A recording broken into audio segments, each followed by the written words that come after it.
Well, thank you very much, John, both for the introduction and for the invitation to attend this Shangri-la Dialogue.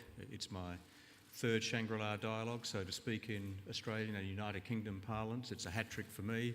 But as you referred to earlier, more importantly, it continues the successive record of Australian Defence Ministers to not miss a Shangri-la Dialogue.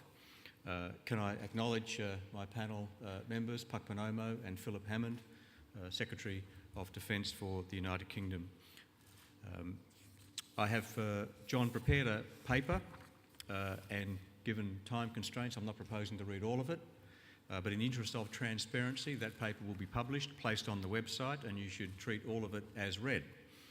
You should also assume that without reading the 131-page Australian 2013 Defence White Paper that I have tabled the White Paper, again for transparency reasons. But that recent White Paper, launched on the 3rd of May this year, made the following key judgment. A new Indo-Pacific strategic arc is beginning to emerge, connecting the Indian and Pacific Oceans through Southeast Asia. This new strategic construct is being forged by a range of factors. Notably, India is emerging as an important strategic, diplomatic and economic actor, looking east and becoming more engaged in regional frameworks. Growing trade, investment and energy flows across this broader region are strengthening economic and security interdependencies.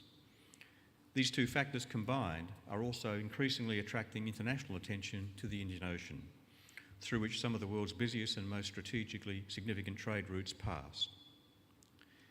The ongoing shift in influence to the Indo-Pacific is, however, not just about economics.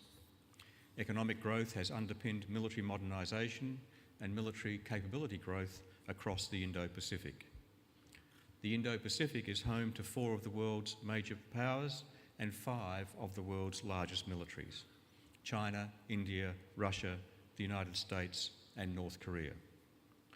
As well, the region has its fair share of potential flashpoints in the Taiwan Straits, the East China and South China Seas, the Korean Peninsula and Kashmir. It is also home to non-traditional threats such as international terrorism, energy security, particularly susceptible to the adverse consequences of climate change and in regular need of humanitarian assistance and disaster relief. The Indo-Pacific is predominantly a maritime environment with Southeast Asia at its geographical centre. Australia's 2013 Defence White Paper observed that while overall defence spending is growing in Southeast Asia, most states are spending a similar proportion of gross domestic product on defence as they did prior to the Asian financial crisis of 1997. The White Paper also made the important distinction that while, and I quote, much of the procurement of Southeast Asian countries is aimed at consolidating existing capabilities and upgrading professional standards, some countries, particularly Singapore, Indonesia, Malaysia and Vietnam, are introducing advanced platforms. These advanced platforms include beyond visual range air-to-air missiles, air-to-air refuelling, modern surveillance radars, digital data links, highly capable airborne early warning and control platforms, and electronic warfare systems. Together, these advanced capabilities can provide a significant increase in combat capability through improved situational awareness, better command and control, and improved integration of defence networks.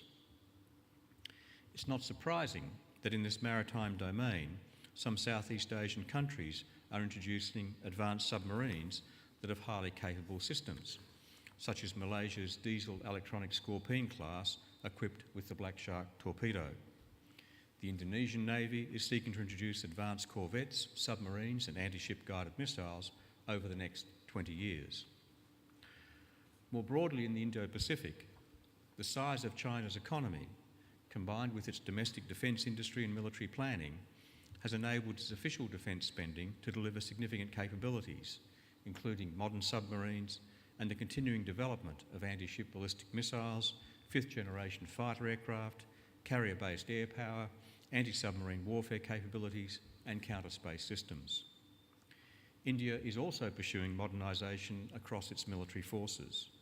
strengthening its capacity for maritime operations in the Indian Ocean and the Bay of Bengal through new classes of frigates and destroyers, new conventional and nuclear submarines, a submarine-based nuclear deterrent, its own designed aircraft carrier, advanced fourth and fifth generation fighter aircraft, and maritime surveillance aircraft.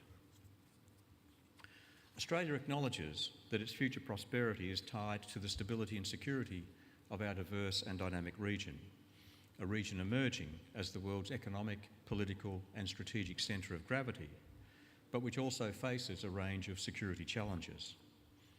Australia recognises military modernisation is a natural part of any country's economic development.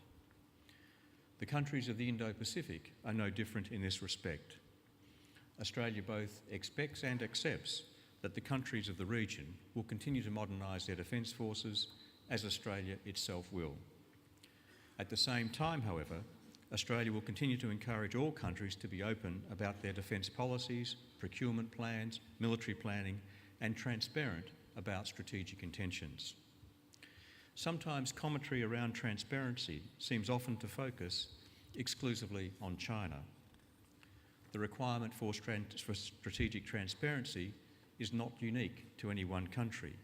It applies to all in the Indo-Pacific. Australia encourages all countries to be open and transparent about their military capabilities and strategic intentions, as this will help to increase understanding and mutual confidence within the region. Military modernisation, coupled with long-standing maritime and territorial disputes and continuing potential flashpoints, raise the risk of strategic misjudgment or miscalculation. This underlines the need for strategic transparency. Transparency of strategic intentions, defence policy, force posture, capability and modernisation builds confidence and reduces potential or perceived insecurity. It allows countries to better understand the perspective of others, filling what could otherwise entertain suspicion and concern.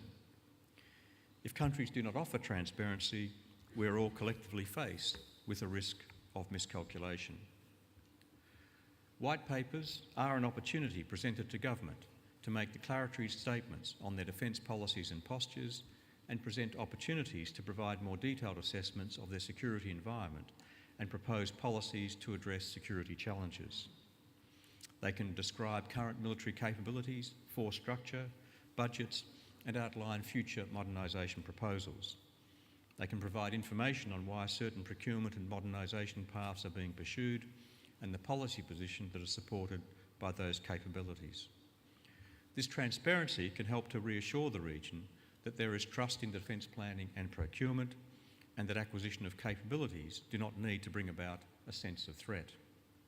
It can, for example, be difficult for others to judge or understand the logic or rationale behind another country's military activities without first having the opportunity to gain a clear understanding of that country's strategic intent through transparent public statements or direct dialogue.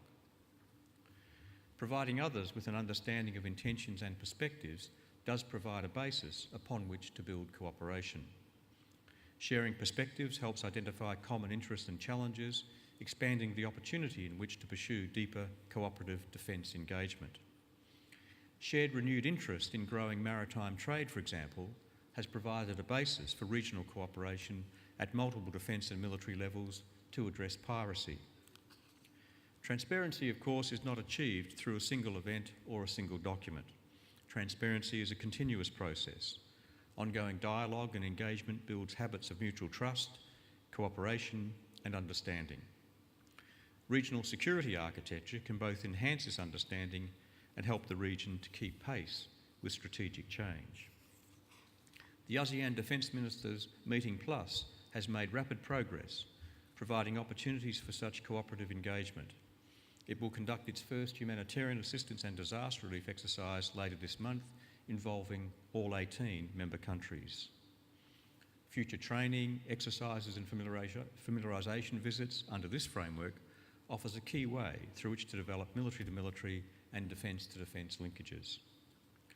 Practical military-to-military activities help foster regional partnerships and themselves build transparency, openness and interoperability. As well, activities which enhance interoperability will also help us respond more effectively to the contingencies the Indo-Pacific region will continue to face, particularly humanitarian assistance and disaster relief, stabilisation and peacekeeping operations, deterring illegal fishing and piracy, and counter-terrorism. As I said earlier, John, in the interest of strategic transparency, I now outline some key judgments and decisions from Australia's 2013 White Paper. The White Paper judged that, and I quote, "Over the next 3 decades, Australia's relative strategic weight will be challenged as the major Asian states continue to grow their economies and modernise their military forces." The White Paper also made the commitment that Australia will, however, maintain the capacity for effective self-defence and for an active regional posture. The White Paper sets out a framework to continue to defend Australia's national security interests, to have an effective and capable Australian Defence Force, and to have 4 priority tasks for the Australian Defence Force. The first priority task is for the Australian Defence Force to be capable of the defence of Australia. The second is to be capable of operating and taking lead responsibility in Australia's immediate region, the South Pacific and Timor-Leste. The third is to be capable of operating with our partners in the Indo-Pacific, in particular Southeast Asia. And fourth, to be in a position to make a contribution where our national security interest warrants it to a broader or a global operation, of which Afghanistan is a current example. My paper, John, then details some of the capability decisions made in the Defence White Paper, which I won't repeat this afternoon. The Indo-Pacific is undergoing significant economic and strategic change. The changes in our region present strategic challenges, but also enormous opportunities for prosperity in the decades ahead. We have all greatly benefited from the Indo-Pacific region's long period of peace, security, stability and prosperity. We owe this in great part to a long period of substantial adherence to international norms and the creation and growth of regional institutions, which continue to build habits of dialogue and cooperation in the region. Our regional institutions continue to develop under the East Asia Summit and the ASEAN Defence Ministers Meeting Plus. We now see presidents and prime ministers, foreign ministers and defence ministers from all key countries in the region, meeting to discuss both issues of prosperity and investment and peace and security. We must continue to invest our effort, energy and resources into our regional institutions to ensure that we are best equipped to manage the challenges that lie ahead. Practical defence-to-defence and military-to-military cooperation in humanitarian assistance and disaster relief, in peacekeeping training and operations, and in maritime security will help build transparency and habits of mutual respect, trust and cooperation between our militaries and our nations. This building of mutual respect, trust, confidence and adherence to international norms will minimise the prospect of tension and the risk of miscalculation. Continuing to build support for our regional institutions and habits of dialogue will help us withstand and resolve tensions if and when they arise. This is the best collective, transparent approach to deter conflict, enhance regional security and maximise prosperity for the people of our region and the people of our nations. Thank you.